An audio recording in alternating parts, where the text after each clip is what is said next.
이 시간 말씀 전해주실 귀한 강사 목사님을 소개하도록 하겠습니다. 이분의 귀한 설교를 아마 오전에 들으시고 처음 들으실 텐데요, 더욱더 기대하는 마음으로 이 시간 함께 말씀 듣도록 하겠습니다. 우리 말씀 전해주실 이승희 강사 목사님 나오실 때 큰 박수로 환영하겠습니다.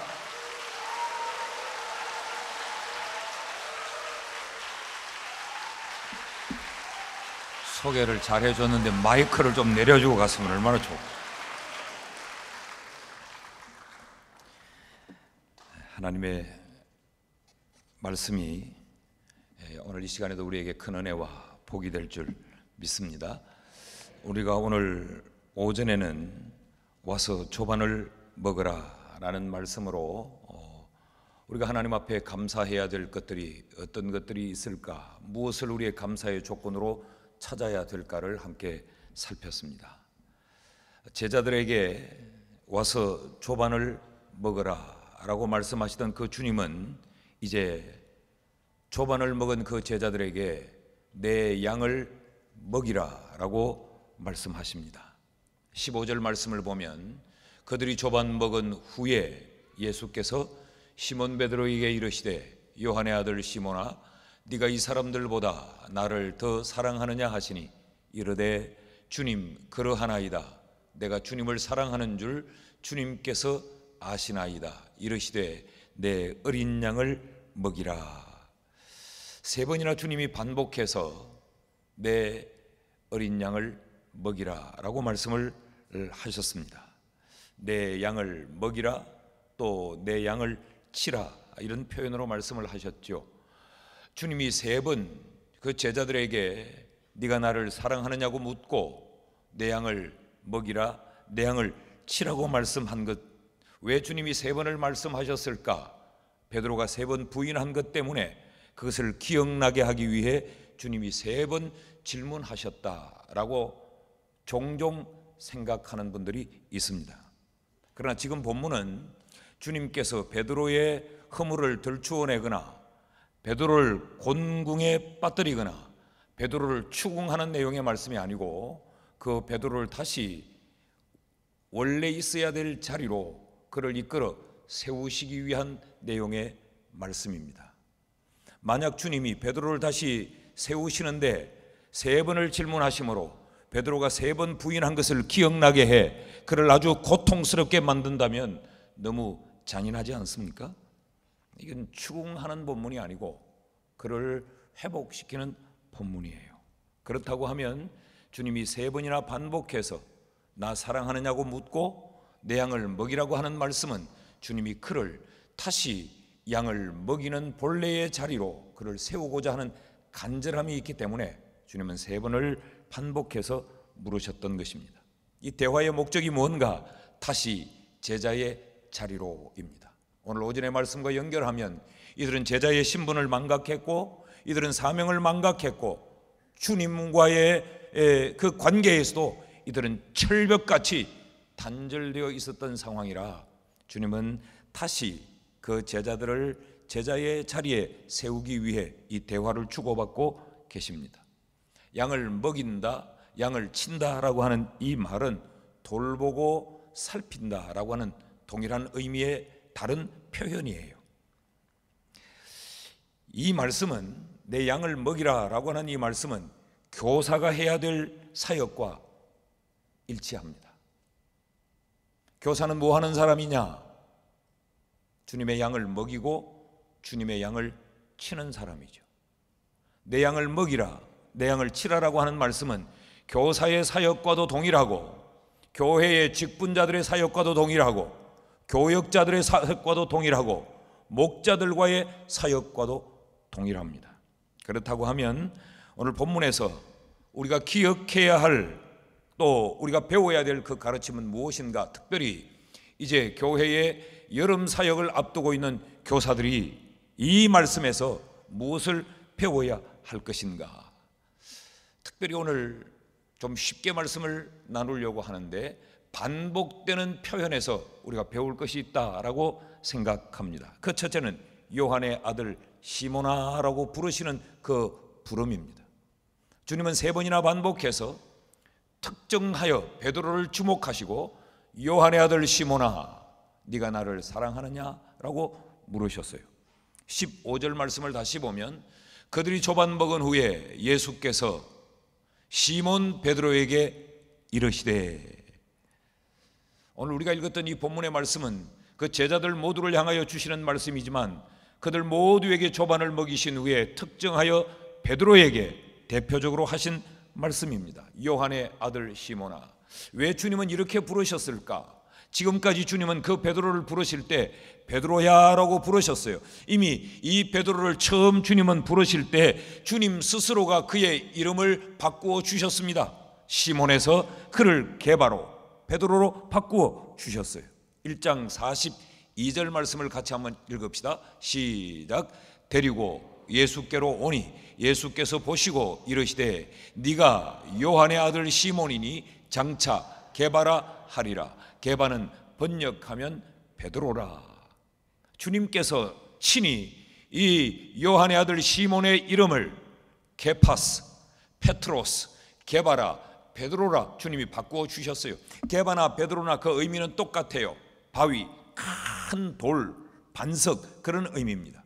이 케파스, 게바라고 하는 말은 아람어고 이 베드로, 페트로스라고 하는 말은 헬라어예요. 큰 반석, 큰 바위를 뜻하는 의미로 주님이 그의 이름을 바꿔 주셨습니다.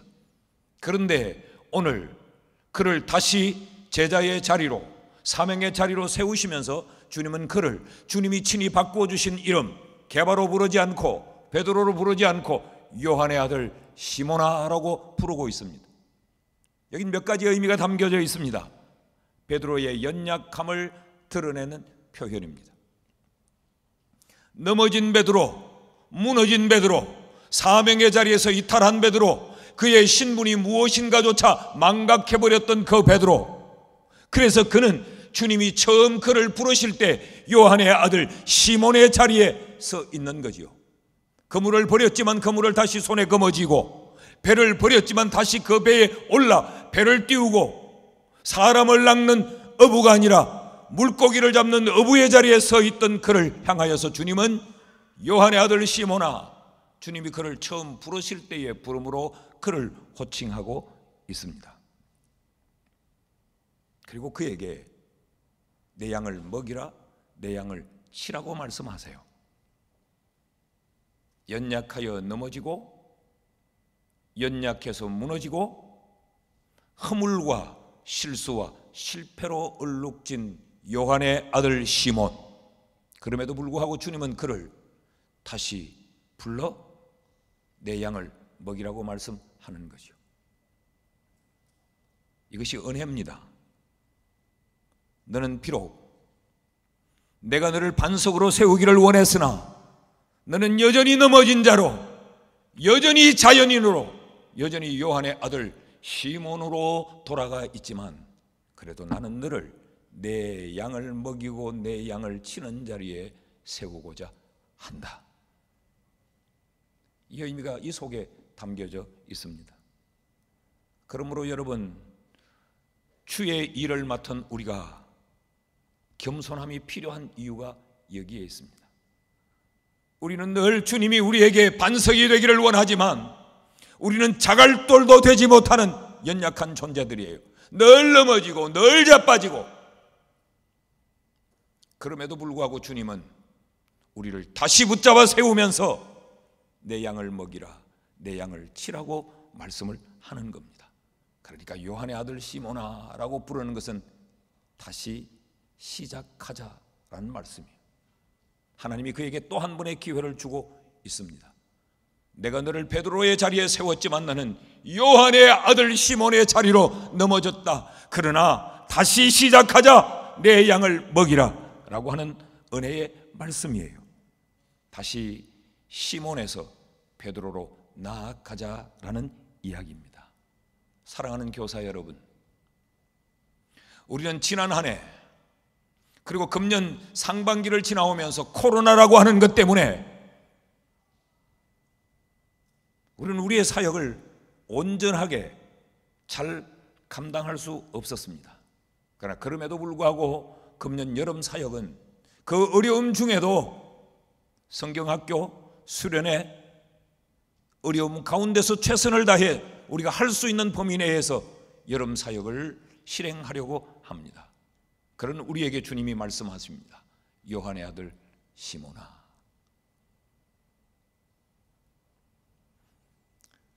그러니까 여러분, 우리의 연약함은 괜찮아요. 그런데 영악하면 안 돼요. 넘어지기도 하고 자빠지기도 하지만, 그러나 그렇게 연약할지라도 주님은 우리를 다시 붙들어 세우기를 원하지만, 영악하면 쓰임받을 수가 없습니다. 이것이 오늘 요한의 아들 시몬이라고 불러주시는 주님의 부름의 의미입니다. 여러분, 비록 연약할지라도 주님의 이 부름 앞에 다시 시작하는 우리가 될 수 있기를 축복합니다. 교회에 이런 직분, 저런 사역들로 사람들이 세워지면 연약할 수 있죠. 그래서 넘어지기도 하고 무너지기도 합니다. 그것은 괜찮습니다. 다시 일어서면 됩니다. 그런데 영악하면 다시 일어설 수가 없습니다. 우리가 겸손함으로 여름 사역에 우리를 요한의 아들 시몬아라고 부르시면서 다시 시작하도록 주님이 세워주시는 은혜에 우리가 감사함으로 주님이 원하는 자리로 우리 모두가 나아갈 수 있기를 축복합니다. 둘째로, 요한의 아들 시몬아라고 3번 반복해서 부르심과 동시에 그 요한의 아들 시몬에게 주님은 3번이나 반복해서 네가 나를 사랑하느냐라고 물으십니다. 이 주님의 말씀을 좀 연결해 보면 이런 겁니다. 시몬아, 나 사랑해? 그러면 내 양을 먹여 라는 말씀이죠. 그러니까 양을 먹이는 일, 주님이 원하는 일꾼으로서의 가장 절대적인 필요는 뭐냐? 지식이 아니라는 겁니다. 경험이 아니라는 겁니다. 노숙함이 아니라는 겁니다. 우리의 체험이 아니라는 겁니다. 여러분, 인간이 하나님을 알면 그 지식에 하나님을 얼마나 담을 수 있겠어요? 우리가 하나님을 경험하면 우리의 경험에 하나님을 얼마나 경험할 수 있겠습니까? 우리에게 경륜이 있다면 그 하나님에 대하여서 우리의 경륜이 얼마나 넓고 깊겠습니까? 주님은 우리에게 우리의 지식도, 우리의 경륜도, 우리의 경험도, 우리의 다른 그 어떤 것을 묻는 것이 아니고 너 나 사랑해? 라는 단 하나의 질문을 던지시고 내 양을 먹이라 라고 말씀을 하십니다. 무슨 말입니까? 주님을 사랑해야 주님의 일을 할 수 있다는 것입니다. 여러분, 교회 일은 영악한 사람의 머리로 하는 것이 아니에요. 세상에서 따를 대로 따랐던 세상 경험을 가지고 주의 일을 하는 것이 아닙니다. 땅에 뿌리를 둔 세상의 지식 가지고 주님의 일을 할 수 있는 것이 아니고 주님을 사랑해야 주님의 일을 감당할 수 있습니다. 나는 이런 의미에서 우리 교회에 속한 모든 교사들이 주님 사랑하는 1등 사랑꾼이 될 수 있기를 주의 이름으로 축원합니다. 저를 비롯하여 우리 교회 모든 사역자들과 모든 장로님들과 권사님들과 재직들이 세상에는 좀 미련해도 돼요. 좀 덜 영악해도 돼요. 주님 사랑하는 데는 미친 듯 주를 사랑하는 주님의 사랑꾼들이 될 수 있기를 축복합니다. 제가 저희 교회에 저와 함께 동역할 우리 교역자들을 모실 때 외형적인 조건을 그렇게 보지 않습니다. 물론 기본적으로 신학교를 졸업해야 되겠죠. 정상적인 과정을 마쳐서 목사가 돼야 되겠죠. 그러나 얼마나 세상의 학벌이 좋으냐, 얼마나 큰 교회에서 사역을 했느냐, 전 그거 보지 않습니다. 사람의 마음을 정확히 읽을 수는 없겠지만 그래도 대화하는 중에 이 사람이 주님 사랑하는 마음은 있다 싶으면 같이 사역하는 거예요. 그래서 어떨 때는 판단이 맞을 때도 있고 어떨 때는 판단이 안 맞아서 제가 속을 때도 있고 뭐 그래요.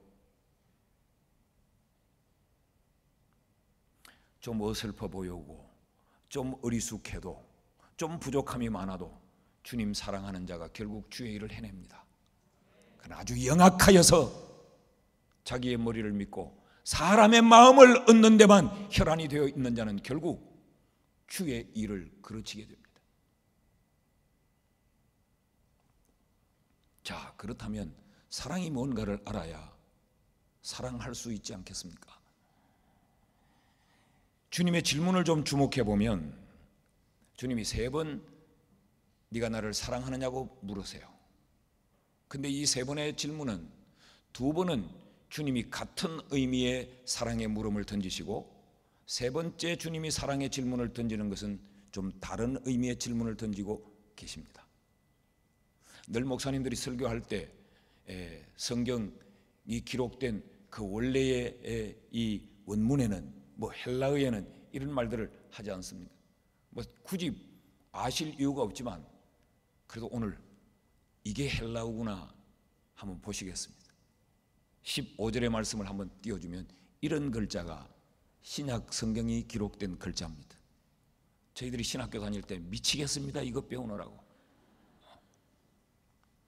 주님이 이렇게 물으셨어요. 시몬, 야누, 요한의 것 시몬아, 아가파스메, 아가파스, 사랑하느냐, 메, 나를, 필레온, 투톤. 여기 필레온이라는 말은 more, 더. 그리고 여기 써진 투톤이라면 이것들이라는 거예요. 요한의 아들 시몬아, 이것들보다 더 나를 사랑하느냐라고 주님이 질문을 하세요. 그러니까 주님이 여기서 네가 나를 사랑하느냐라고 말할 때 이 사랑이라는 이 말은 아가페 사랑입니다. 조건과 모든 상황을 뛰어넘는 사랑, 주님이 우리를 사랑하는 그 사랑을 말해요. 그런데 여기 베드로가 뭐라고 말하느냐? 나이, 큐리에, 나이라는 말은 예스 그런 말입니다. 내 큐리에 주님, 내 주님. 그리고 필로세, 필로 사랑합니다. 세 너를 당신을. 그러니까 주님은 지금 아가페 사랑하느냐고 물었는데 베드로는 주님을 필로스 사랑합니다. 이 필로스는 조건적인 사랑이에요. 기호적인 사랑. 음악을 사랑하는 것, 미술을 사랑하는 것. 그리고 이것은 조건이 맞아야 사랑이에요. 어떤 사람은 콩나물만 봐도 아주 구토가 나는 사람이 있어요. 그런 사람 음표만 봐도 구토가 나는 사람은 이건 음악을 사랑 못하는 거죠. 주님의 질문과 베드로의 대답이 초점이 맞지 않습니다. 주님이 2번째도 똑같이 물었어요. 2번째는 이것들보다 나를 더 사랑하느냐고 묻지 않고 주님은 2번째는 아주 간단하게 물었어요. 요한의 아들 시몬아, 아가파스 메, 날 사랑해? 라고 물었어요. 그런데 베드로가 여전히 똑같이 대답을 합니다. 나는 주님을 필로스 합니다 라고 대답을 해요. 그러니까 주님이 3번째는 주님의 질문을 바꿉니다. 어떻게 바꾸느냐? 시몬 야누 필에스메, 너 나를 필로스 사랑하냐라고 물어요. 그랬더니 여기 이상한 일이 하나 일어납니다. 17절 말씀을 같이 한번 읽습니다. 시작. 3번째 이르시되 요한의 아들 시몬아, 네가 나를 사랑하느냐 하시니 주께서 3번째 네가 나를 사랑하느냐 하심으로 베드로가 근심하여. 여기 이 17절의 말씀은 주님이 3번째 나를 물어서가 아니고 3번째 네가 나를 사랑하느냐, 바뀌어진 사랑, 그 질문을 하심에 베드로가 근심했다라고 말해요. 여기 근심하다라고 하는 이 말은 루페오라고 하는 말인데 이 말은 고통을 느끼다 그런 말. 다시 말하면 주님이 첫 번, 두 번째 질문과 다른 단어를 써서 너 나 사랑하느냐라고 물으니까 베드로가 거기서 깨어졌다는 이야기입니다. 이것이 사랑이라는 말입니다. 여러분 보십시오. 주님이 세 번째도 똑같이 주님이 아가페 사랑을 요구했다면 주님과 베드로는 끊임없이 평행선을 달렸을 거예요. 주님은 아가페를 물었고 이 베드로는 필로스를 대답했고, 그런데 주님이 베드로의 눈높이, 베드로의 수준으로 주님이 질문을 바꾸십니다. 베드로는 주님을 아가페 사랑할 수 없었던 거죠.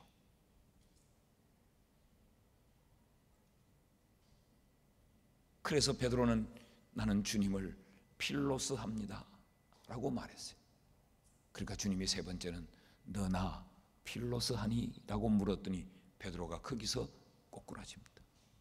여러분, 사랑은 일방적인 요구가 아닙니다. 사랑은 상대방의 눈높이와 수준에 맞추어 주는 것, 그것이 사랑입니다.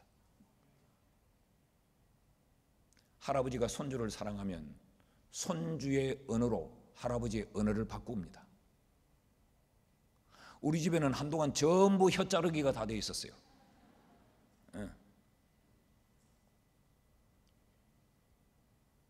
우리 집에는 요즘 텔레비를 보고 깨 합니다. 아무도 모르는데 우리는 통합니다. 깨. 우리 손녀가 깨 그러면 텔레비를 켜라는 말이구나. 그럼 내가 깨 우리끼리 통하는 거예요.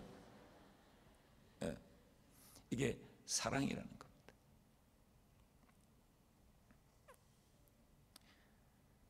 베드로가 말하죠. 내가 주님을 사랑하는 줄 주께서 아시나이다. 17절을 제가 다시 한번 읽으면, 세 번째 이르시되 요한의 아들 시몬아 네가 나를 사랑하느냐 하시니 주께서 세 번째 네가 나를 사랑하느냐 하심으로 베드로가 근심하여 이르되 주님 모든 것을 아시오매 내가 주님을 사랑하는 줄을 주님께서 아시나이다. 여기 먼저 주님 모든 것을 아시오매 라고 하는 이 말은 직관적으로 경험적으로 아는 것을 말해요. 내가 주를 사랑하는 줄 주님이 아시나이다. 이것은 지식적인 알을 말해요. 앞에서는 에이도라는 단어를 쓰고 뒤에서는 기노스코라는 단어를 써요. 그러니까 베드로가 주님 앞에 완전히 항복해버렸다는 겁니다. 주님, 내가 더 이상 무슨 말을 하겠습니까? 주님은 나를 겪어보고 경험으로도 아시고 주님은 주님의 지식으로도 주님은 나를 아시지 않습니까? 라고 여기서 베드로가 무너집니다. 그렇다면 여러분, 주님은 우리에게 네가 나를 사랑하느냐고 물으세요. 우리가 어떻게 해야 주님을 사랑하는 것입니까? 우리는 지금까지 늘 주님이 내 수준에 맞추어 주기만을 요구했습니다. 주님, 내가 이거 필요해요. 주님, 난 이래요. 주님, 내가 지금 이래요. 늘 주님을 내게 맞춰주세요. 내게 맞춰주세요. 내게 맞춰주세요. 주님은 우리를 맞추시려고 하늘보좌를 버리고 이 땅에 오셨어요. 죄인된 우리와 맞추시려고 주님은 십자가에 죽으셨어요. 그 주님이 우리에게 묻습니다. 너 나 사랑해? 이 말씀은 너도 내게 좀 맞추면 안 되겠니? 라는 이야기입니다. 사랑하는 여러분, 주님을 사랑한다면 이제 주님의 원하심에 우리가 맞출 수 있기를 축복합니다.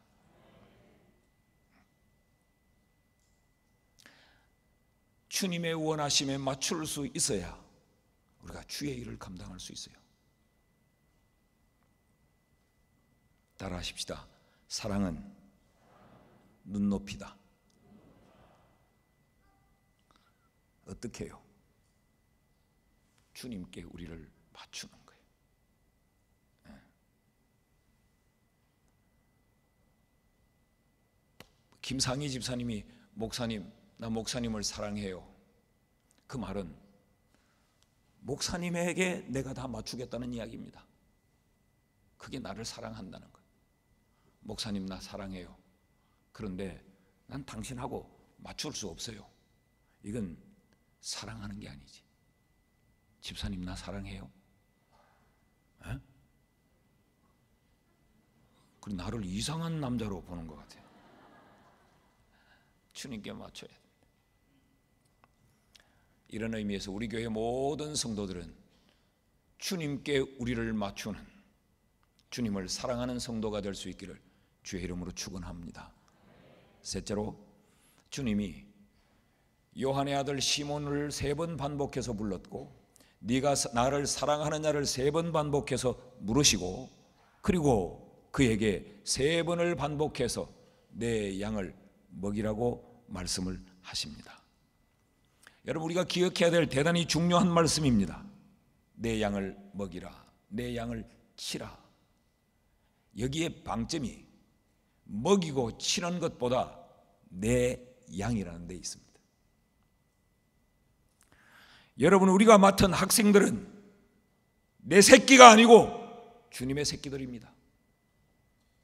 내 양이 아니라 주님의 양이에요. 교사는 누구냐? 주님의 양을 맡은 청직입니다. 그러므로 교사는 어떻게 이 공과를 잘 가르칠까? 이것도 중요하지만 이것보다 먼저 앞서서 청지기 의식이 있어야 돼요. 목사는 얼마나 설교를 잘할까? 이것도 굉장히 중요하지만 이것보다 먼저 교회가 주님의 것이다. 나는 주의 것을 맡았다고 하는 이 청지기 의식이 선행적이어야 됩니다.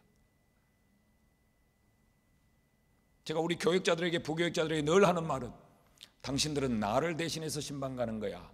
내 손이 거기까지 못 미치고, 내 입이 거기까지 못 미치고, 내 발이 거기까지 못 미치니까 나를 대신해서 가는 거야. 이걸 얼마나 강조하는지 몰라요. 저는 목회를 이렇게 하는데 신방을 다니면서 자기는 늘 이렇게만 이야기하면 이 교회가 혼란스러워서 못 되는 거지.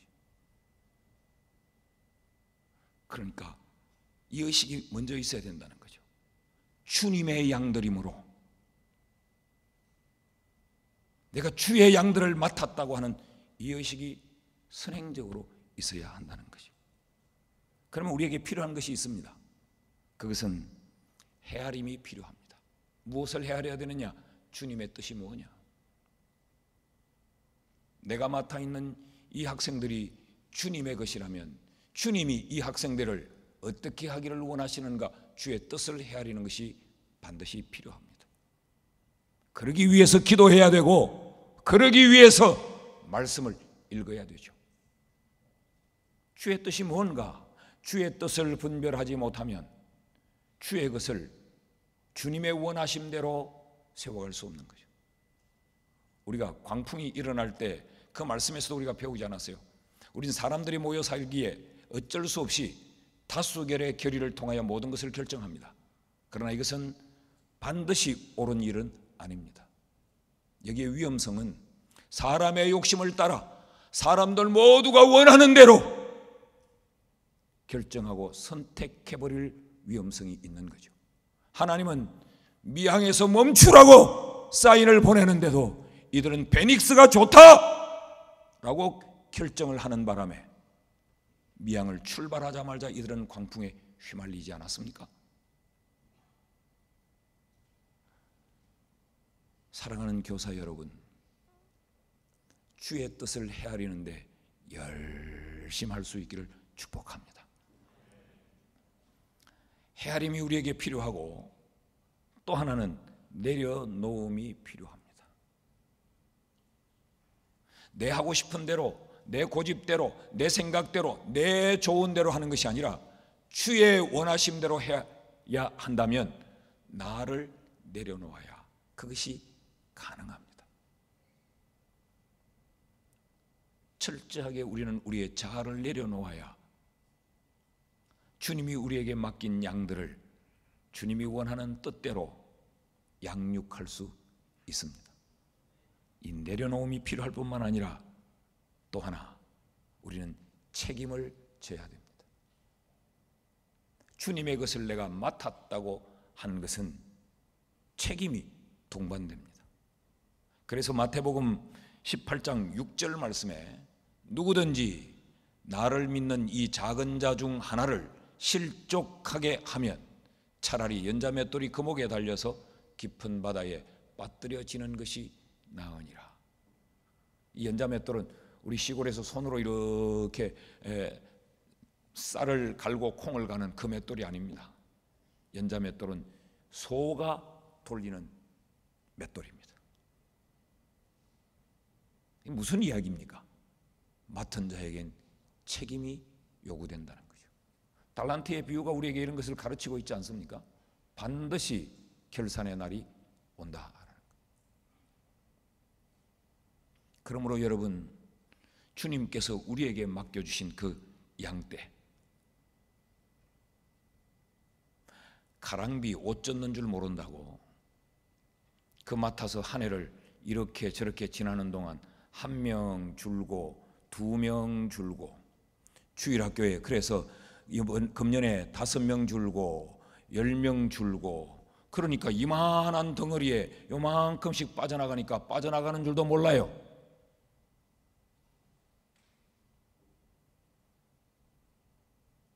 사람이 모른다고 하는 것, 사람이 안다고 하는 것이 중요한 것이 아니라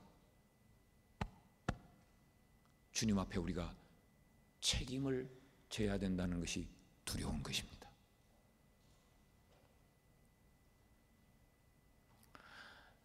제가 매일 주일이면 주일 오후 한 5시, 4시 이때쯤이면 교회 재정보고를 제가 받습니다. 그리고 모든 기관의 출석 보고를 제가 다 받습니다. 뭘 보느냐? 목사님은 교회 헌금을 받으러 오느냐? 거기 되게 관심 많네. 목사님은 숫자에 되게 민감하네. 뭐 숫자가 그렇게 중요해? 교인들이 얼마나 신실한 제자로 세워지는가? 질이 중요하지 양이 뭐 중요해? 여러분, 질과 양은 뗄래야 뗄 수가 없어요. 하나님이 내게 열을 맡겼다면 하나님은 그 맡긴 열에 대하여서 내게 책임을 묻기 때문에 그렇습니다. 제가 교역자들에게 늘 그렇게 강조합니다. 설금설금 이러니까 잃는 줄도 모르고 잃어버린다. 그게 중요한 게 아니고, 담임 목사의 눈이 가려지는 게 중요한 것이 아니고, 주의 것을 잃었다면 책임을 져야 된다. 이것이 두려운 것이죠. 사랑하는 여러분, 여기 실족한다라고 하는 이 말, 그러니까 이 스칸달리조라고 하는 이 말은 잘못 인도한다 그런 이야기입니다. 꼭 숫자적으로 하나 줄은 것만이 아니고 잘못 인도해버리는, 잘못 먹이는 겁니다. 그것에 대하여 주님은 책임을 지라는 것이죠. 이게 얼마나 무섭고 얼마나 두려운 말씀입니까? 여러분들은 잘 모르시겠지만 주일날 예배를 마치고 여러분이 다 돌아간 시각에 매주 그런 것은 아니지만 가끔 한 번씩 그날 저녁 설교한 것에 대해서 교육자실은 불이 날 때가 있습니다.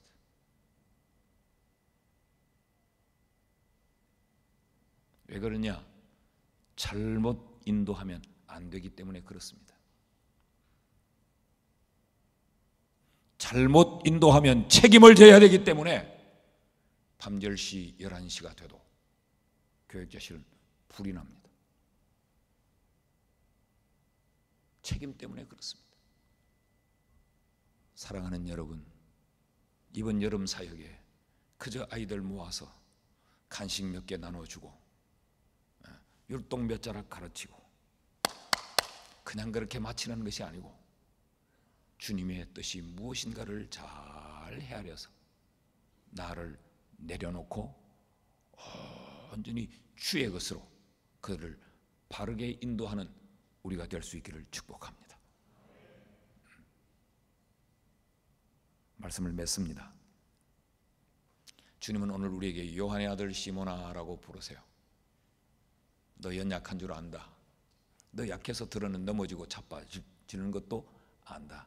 그런데 다시 시작하자 라고 우리를 부르세요. 그러시고 주님이 너 나 사랑해? 라고 묻습니다. 이제는 내게 좀 맞춰봐라. 이제는 내게 좀 맞춰봐라. 사랑을 물으세요. 그리고 내 것을 네게 맡긴다고 주님이 말씀하세요. 출석부를 펴고 내 반 아이들 이름을 부를 때마다 이게 주님의 것이라는 것을 기억하십시오. 일주일 동안 그들이 내게 맡겨준 주님의 것이 어디서 어떻게 돌아가고 있는지 전혀 관심이 없을 수가 없습니다. 주님이 내게 맡긴 것이기 때문에 다시 한번 코로나로 느슨해져 버렸던 우리 1년, 3년, 5년, 10년 교사하는 것으로 너무 익숙해서 그냥 그렇게 습관적으로 사역을 해왔다면 다시 새 마음으로 우리 모두가 바르게 세워지는 이런 은혜가 있기를 주의 이름으로 축원합니다. 교사만이 아니라 오늘 이 밤에 이 자리에서 예배하는 우리 모두가 습관과 타성에 젖어버린 우리의 신앙을 다시 한번 조이는 이런 은혜가 목사인 저로부터 우리 모두에게 있기를 주의 이름으로 축원합니다. 성가대 지휘자도 다시 한번 새 마음으로, 장로님들도 다시 새 마음으로, 주일학교 부장들도 다시 새 마음으로 사역의 자리에 세워지면 코로나가 주의 몸된 교회를 흔들지 못할 겁니다. 이런 위기 속에 우리는 새롭게 일어날 수 있는 기회를 얻게 될 줄 믿습니다.